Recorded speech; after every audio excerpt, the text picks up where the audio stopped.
biggest cheerleaders throughout this, so I really appreciate her as well.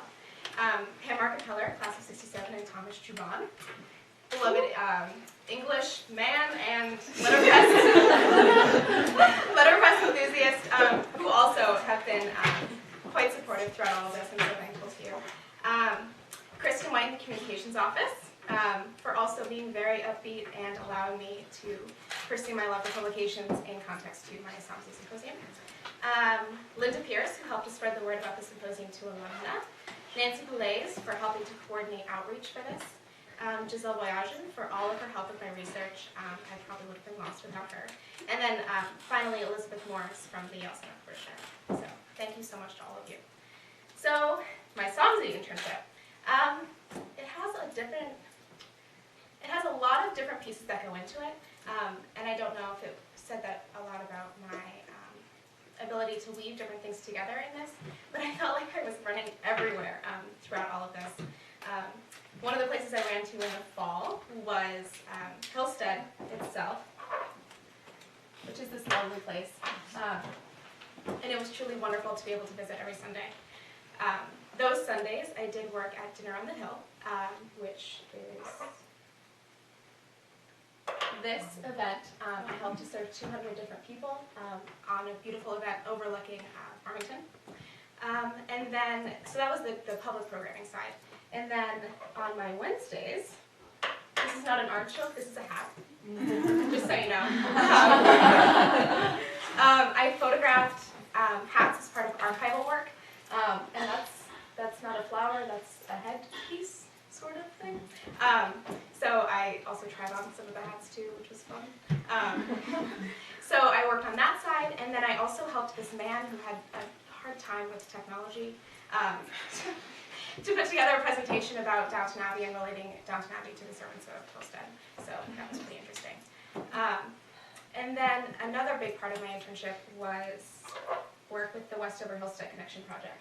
So a big part of that was creating a 4-page spread for the alumni magazine, linking together a love of letterpress, publications, and then linking together Hillstead and Westover by printing in the spring. I invite all of you to come too. By printing a quotation of Theodates, which is this quotation, which I so well remember driving out here one moonlit evening with Theodate, just after the foundations were completed, and I was so shocked by how enormous it all looked. Theodate must have seen the distress in my eyes, for she said to me, "Mary, do not let it trouble you. Be quiet and let your spirit fill the buildings." So, bringing together Westover and Hillstead and using an actual antique letterpress plate really kind of culminates everything about that. So, the last part about my time at Hillstead. When thinking about my museum studies project, I was completely lost. I knew that I loved Impressionism, but I didn't know if I loved it so much that I wanted to think about it for 2 months straight.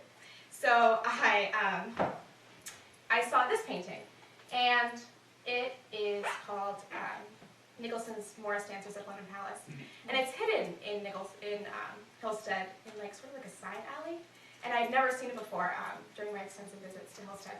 So I asked Melanie about it, and she told me a bit about it, and then she also told me a little bit about Nicholson. And she mentioned that he had done a collection of woodcut prints for children. And I was like, oh my God, I'm so excited about this. And I actually visited Allie. And I was like, Allie, you have to sit down. And she was like, what? About what? And I said, I found the most perfect thing. And of course, Allie just like smiles and was like, oh, that's lovely.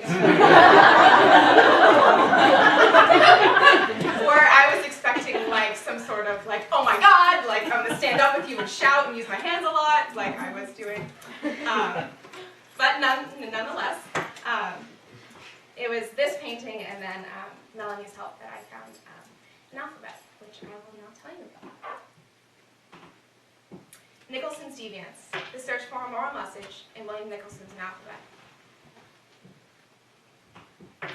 The woodcut and lithograph illustrations within William Nicholson's An Alphabet from 1898 are undeniably striking, with their contrasting childlike simplicity and lingering palette of tones. Wide expanses of deep black ink blend into washes of light color that fill each page, defining with clarity a nobleman on his land, hand jauntily placed on a hip, or a huntsman, leaning into his steed, bugle slung over his shoulder, mouth wide open in gleeful pursuit. J for jockey twists casually to his side, lending the piece a calm demeanor, one that complements the subdued yellow tones that bathe the page.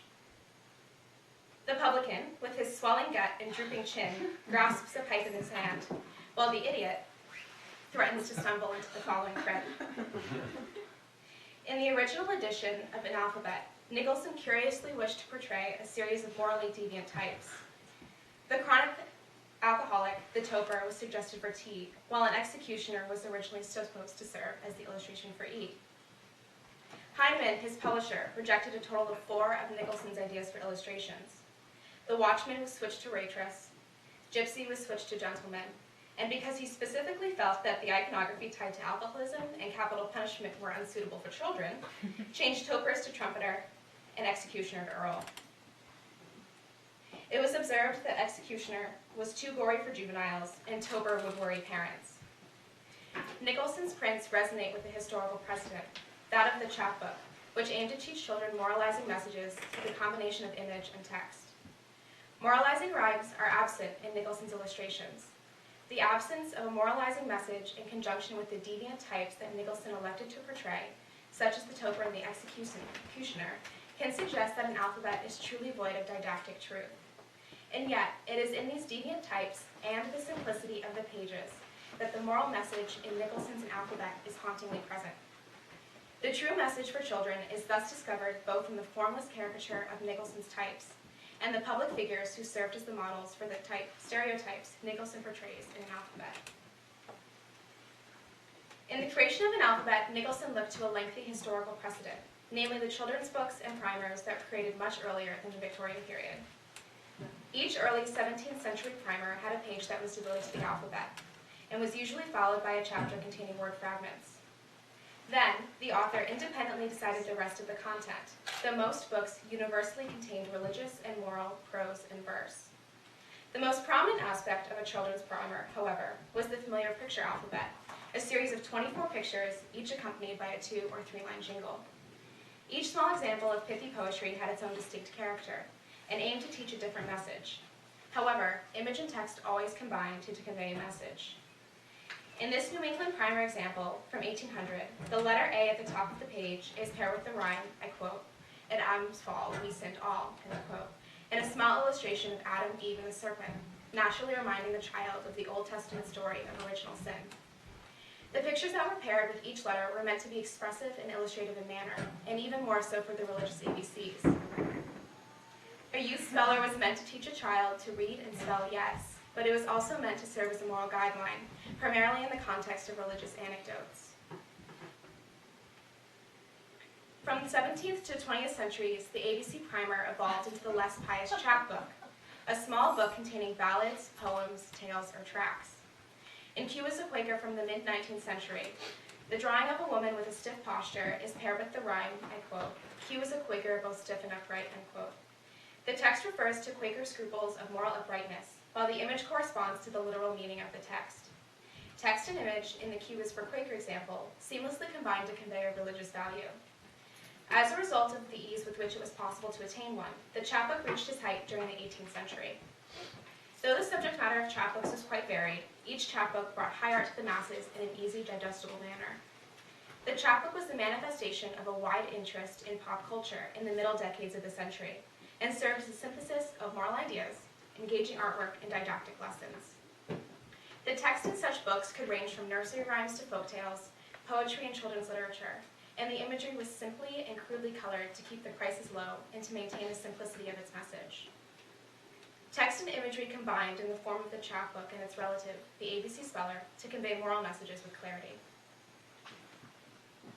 William Nicholson was devoted to the iconography of old chapbooks, so much so that the imagery for the Quaker from An Alphabet was derived from chapbooks of the early to mid-19th century.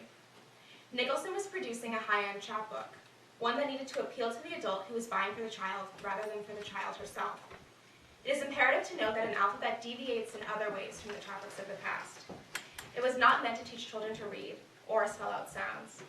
An Alphabet was meant to amuse a literate child rather than one who needed to learn how to read.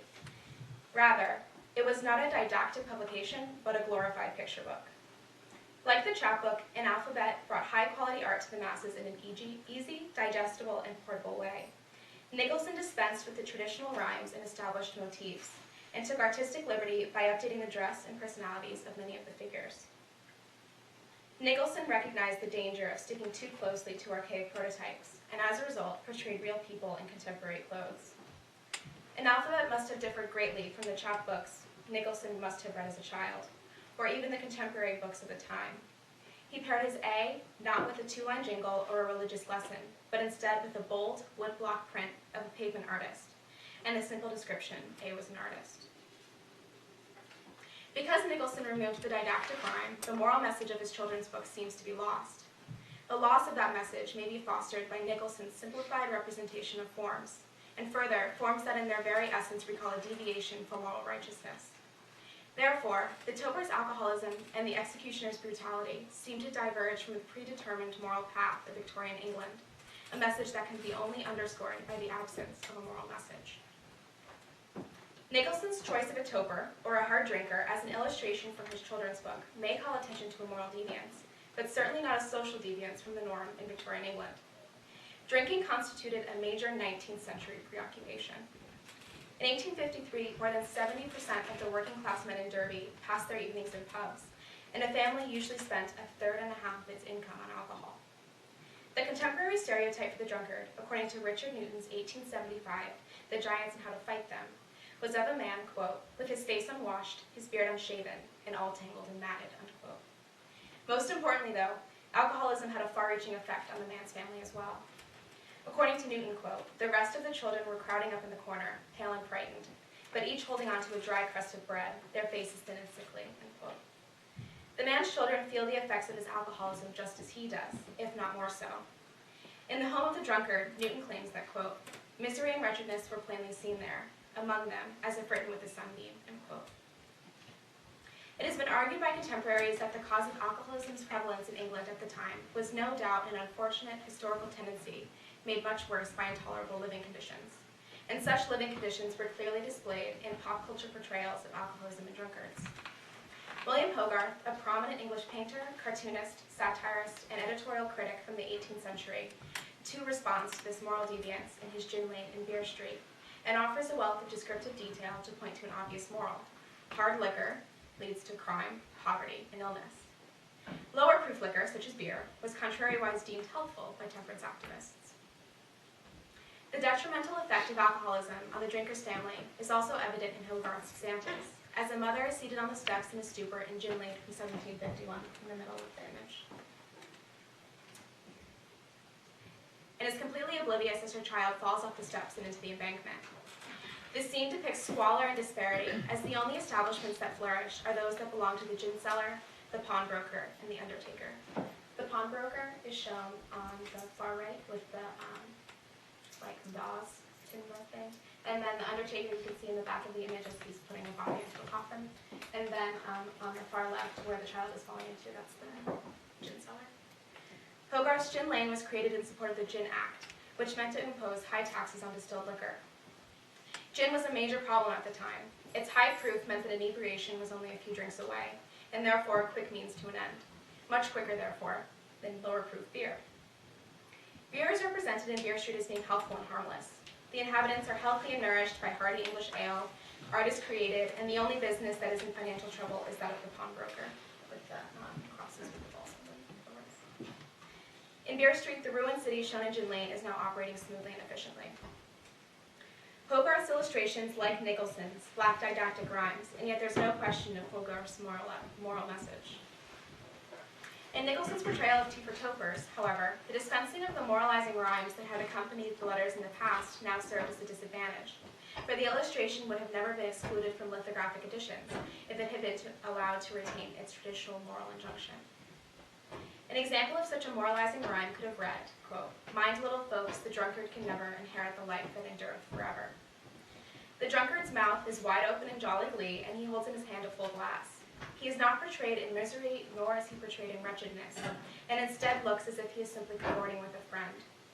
If it were not for the addition of the word toper, it would be difficult to deduce that Nicholson was portraying rampant alcoholism rather than a jolly man having a good time with a friend. Hogarth expresses a moral message clearly in Gin Lane and Beer Street, illustrating the detrimental result of hard drinking comparatively with the helpful effect of temperance, a message that is clear even in the absence of didactic rhyme. While Nicholson's moral message, on the other hand, seems to be missing. He shows a merry man who seems to be benefiting from his hard drinking rather than suffering from it, as he should to more closely follow Victorian scruples. Despite the morally deviant subject matter of the toper, the simplicity of form, Nicholson's caricature, lends itself to the true conveyance of his moral message for children. According to Colin Campbell, Nicholson, in his execution of an alphabet, retained, quote, the heavy borders, broad black masses, and large capital letters, end quote, of old chapbooks. Rather than emphasizing the archaisms and technical crudity of old woodcuts, he refined clumsy typeface, combined mass with line, and replaced strong, garish colors with muted tones that wash over the page. The distinctions between positive and negative space in his illustrations for Toper are clearly defined. The forms are almost painfully simple, with the contrast between the jet black and then lightly washed tones. His illustrations reject classical ideas of the human form. The reduction of his forms to a base level of simplicity calls to mind a caricature. Caricature has classically been commended as an art form that is able to offer benign social criticism, humor, and wit, positive attributes that can possibly be outweighed by their converse ability to denigrate public figures and serve personal malice. Today, as during the 18th century, caricatures are associated with ideas of truthful exaggeration. In England, caricature became a major social and artistic phenomenon. Hogarth and Lavater, a Swiss poet and physiognomist who came just after Hogarth, offers caricatures that predate Nicholson's illustrations by nearly 150 years, but similarly offer moralizing messages in their abstracted forms. Hogarth's Gin Lane, too, embellishes social types to make a statement about society. The woman who allows her child to fall into the gin lane, as before mentioned, is an illustration of the exaggerated idea of drunkenness. This hyperbolic illustration means to convey a message, loudly and clearly, to the viewer. Lavater mentions in his study of physiognomy that he viewed, quote, the face as a presentation of moral and spiritual truth, end quote. Lavater firmly believed that human physiognomy, quote, is or was a form of wordless speech, end quote, that could transmit the moral truths of society through a simple glance. This study of the human face in its shape and proportions resulted in a simplified, exaggerated view, the caricature of the human form that is meant to convey a moralizing idea. This example from Lavater's Essays on Physiognomy from 1829 shows two contrasting men. The one on the left is viewed as respectable, as he walks with a normal, upright posture, while the one on the right stoops as if he is closer to primate than man. Lavater's illustrations, with their simplified forms, reflect what he sees to be a truth about the types. To Christian Schudardt, Hogarth is defined by his, quote, triumph of formlessness over form, end quote. This formlessness of anti-classical art came to be associated with a formlessness of the restive mob, or the public as a whole. This simplicity of Hogarth's forms call attention to what has been described as a, quote, facile and debased emotional appeal to the mob, which then sees its own mirror image, end quote. Similarly, the simplicity of Nicholson's forms call attention to a truth about a person, a type of person, or society as a whole. The visible face for tea and topers is without clearly marked features. The eyes are merely suggested, and the man's body blends seamlessly into the tablecloth in front of him. His hand seems to be separated from his body, and stands as merely a fragment of the whole. Nicholson's forms are formless in their simplicity as they appear before the restive mob. Caricature demands social convergence as it brings the public together, and often twists the image of the caricature back onto the viewer. The simple forms of an alphabet, without their rhyming moral injunctions, do not reject, in their simplicity, morality. Rather, it is their simplicity, quote, their formlessness over form, end quote, that points directly to a moral message. It is this previously described, facile and debased emotional appeal to the mob that holds the forcefully moralizing power of Nicholson's An Alphabet, and undoubtedly reveals the moral deviance of both the viewer and society. Nicholson not only retained the moral message through the formlessness of his art, but he also used people he knew personally, as an E for executioner, to serve as models for a number of his types. The blending of his own personal biases with the stereotypes he portrays makes his work culturally and socially relevant. E for executioner serves as one of these personal types. A well-known art critic of the day was used as a model. The idea of capital punishment was not taboo amongst the lower classes. Great comparisons were made between the types of crowds that formed at executions and the types of crowds that formed at lowbrow theatrical events. Both crowds were thought to be lower class, immoral, and even criminal. However, if alcoholism in Victorian England was viewed upon as an unjust social norm by the middle and upper Victorian classes, so too was the act of execution. The morally unjust crowd that accompanied executions and hangings only further reiterates the morally uncomfortable idea of capital punishment. E for executioner, like T for topers, is another example of Nicholson's divergence from the moral type that was usually portrayed in books for children. Nicholson's use of the image of the art critic to fill the type of the executioner undeniably draws parallels between the two. An executioner brings an end to the life of a criminal, and an art critic also serves as a similarly life-giving or life-taking force for artists and their work. An executioner is a representation of the judgment that is passed on a human's misdeeds. An art critic similarly passes judgments on a man's body of work, and if a man is his art, a man too. If the crowd that surrounds the execution taking place is to be deemed as lower class and immoral, so too is the, quote, restive mob, ultimately society or the viewer, that places judgment on a man's art. By placing someone he knew into the position of the executioner, Nicholson is blending his own dimensionality and depth to his work. By forming a link between the executioner and the art critic, Nicholson is pointing a finger, albeit slyly, to quote the restive mob, society and the viewer, that has formed and continues to form critical judgments about a man and his work.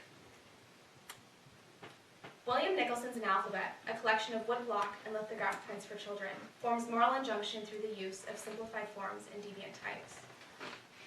The lack of rhyme, which was depended upon in the chapbooks of the past to provide a moralizing message, and the inclusion of types that typically stray from what was viewed to be honorable and good by society, should have combined to create a book that was seemingly void of morals. But it is the inclusion of the formless, the caricature, and the deviant types themselves that offer the moralizing message. Just as E for executioner portrays a well-known art critic of the time, Dandy portrays the actor-manager Herbert Beerbone Tree. Keeper portrays George Carpenter, M.D., a patron of Nicholson's and a godfather to his son Christopher. And Publican represents Tom Jordan, the landlord of the George Inn in Wallingford. Most importantly, however, A Was an Artist portrays Nicholson as the seated artist. His face is completely in profile and contrasts strongly against a pure black background that nearly divides the composition into halves. His left hand grazes the print of the publican, while Dandy is propped up behind him. His knees are drawn into his chest in nearly a fetal position, almost as if he is seated like a child, in such a way that relates an idea of insecurity. An Alphabet was created in the infancy of Nicholson's artistic career. 4 years before it was published, Nicholson and his brother-in-law, James Pride, had started a collection called The Beggarstaff Brothers. A direct allusion to the Beggarstaff Brothers can be found in B for Beggar, in which Pride is represented as the beggar, holding a staff in his hand. Though the collaboration was short-lived, the distinct style that blossomed remained for the duration of Nicholson's career as a graphic artist. This style, found in the immature stages of his artistic career, endured, even with the demands that were placed upon Nicholson as both a father and a professional. During the production of An Alphabet, Nicholson, according to family anecdote, was powdering his infant with one hand and carving woodcuts with the other. An Alphabet was received positively, and the financial success that followed allowed him to truly pursue the art that would later make him famous. This artistic celebrity is missing, however, at the time of An Alphabet. Nicholson was a poor artist with 4 children to feed, who was still serving his artist's apprenticeship at the time he received the commission. He was usually dissatisfied with the early versions of his woodblocks, and often started over on different sides of the wood when he felt he has failed, plugging major mistakes with smaller pieces of wood.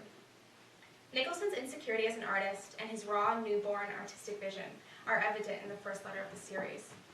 Behind Nicholson's body and his art is darkness and the unknown, shown in the wash of black behind the form. Light bathes only half of the print, shining on the art that he has produced, Nicholson's profile, and the foreground that stretches out to greet the viewer. William Nicholson's An Alphabet was the first independent project he produced professionally. The uncertainty he must have felt, especially as his ideas were shot down and replaced with what his publisher, Heinemann, wanted, could have only reinforced his own insecurity as an artist in his metaphorical infancy. Nicholson's form in A Was an Artist is in the precipice between the unknown and the known, between what society, his publisher, wanted from him, and the infinite abyss that is ultimately the creative mind. By placing himself into his alphabet, an alphabet that makes moral judgments not in the form of the rhyme, but rather in the form of the formless, the caricature, Nicholson is illustrating that even the artist, or the creator, is not exempt from judgment by society. By beginning his alphabet with himself, Nicholson is suggesting that perhaps the artist is the first one to be judged. The artist, to Nicholson, is simultaneously placing judgment on others, while judgment is being placed on him. Nicholson's subdued, melancholy expression in A Was an Artist suggests that the scrutinizing view of the artist results in the curtailing of inspiration, and ultimately, the censorship of original ideas in the pursuit of pleasing an audience, just as Nicholson did himself in his 1898 alphabet.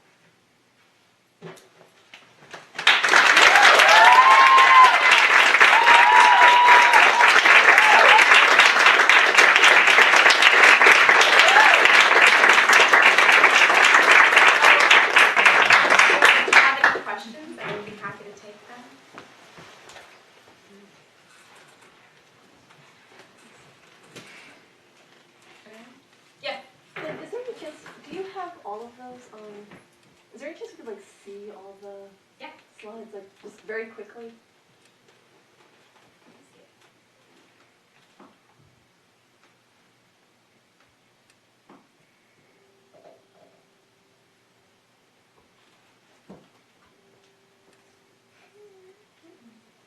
And this isn't all of them. I think Z for zoologist. I had to leave out the same space. And then the tops were cut off too. But I'd like to note that there's no V. Well, there is V for villain. There's no U. Or U for urchin. There's a couple missing. That were curious. Because I was trying to put them in alphabetical order, and I was like, why did we leave out a couple of them? Is there no W? Maybe? That might be it. A W. No, the W for waitress, Oh, that's right. which was switched to watchman. How many women there are in the whole? In the whole thing? Yeah. Well, it's actually interesting. W for watchman was switched to W for waitress in the hopes that bringing women into something relevant. Insert women in history. As APR history knows. M for milkmaid. Oh no, there's L for lady. There we go. There we go. And it's interesting to note that a number of the types were changed. So as E for executioner was changed to E for earl, a lot of the lower class types were switched to something more like aristocratic. It's interesting. What is O then? O for orker? No clue. O for ostler. Ostler. For ostler. And then Y for yokel, I thought was interesting. Which is a country bumpkin.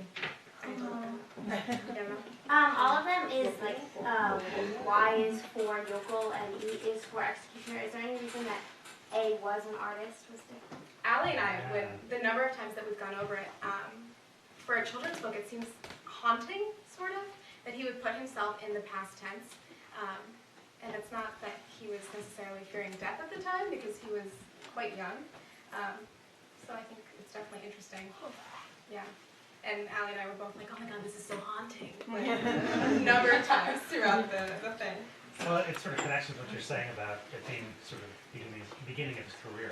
Right. Was, he sort of haunted by the idea that he was going to be a failure. And Right. have to be something else. Yeah. Or while he simultaneously feared failure, he could have also been simultaneously fearing failure as his ideas were shot down time and time and again. So he failure. Which letter was your favorite?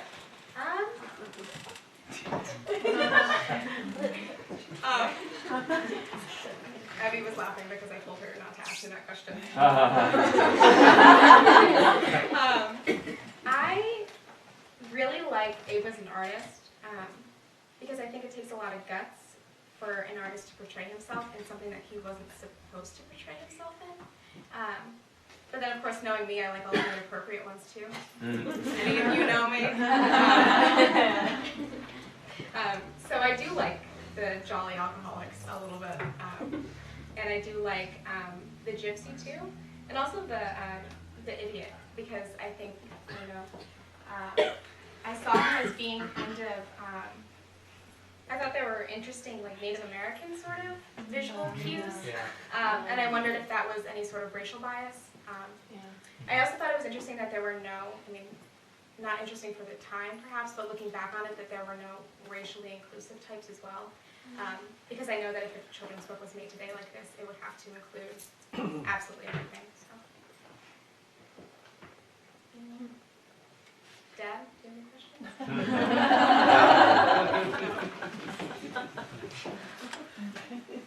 Well, if there aren't, thank you so much for coming. It honestly means the world to me that you guys made it. Gave up your Friday night, but West River Girls, you had to be here anyways. And if you have any questions, feel free to email me. I feel like I know way too much about this now. And I also kind of feel like I know Nicholson, like we're kind of buddies. And I remember. Well, when you start making these kind of arguments about an artist's work, it's hard not to wonder, like, you know, if Nicholson were here, would he be like, "You're so wrong. Like, what is up with you?" Or like when a poet's like, "That is not what I was trying to say in that." But it was definitely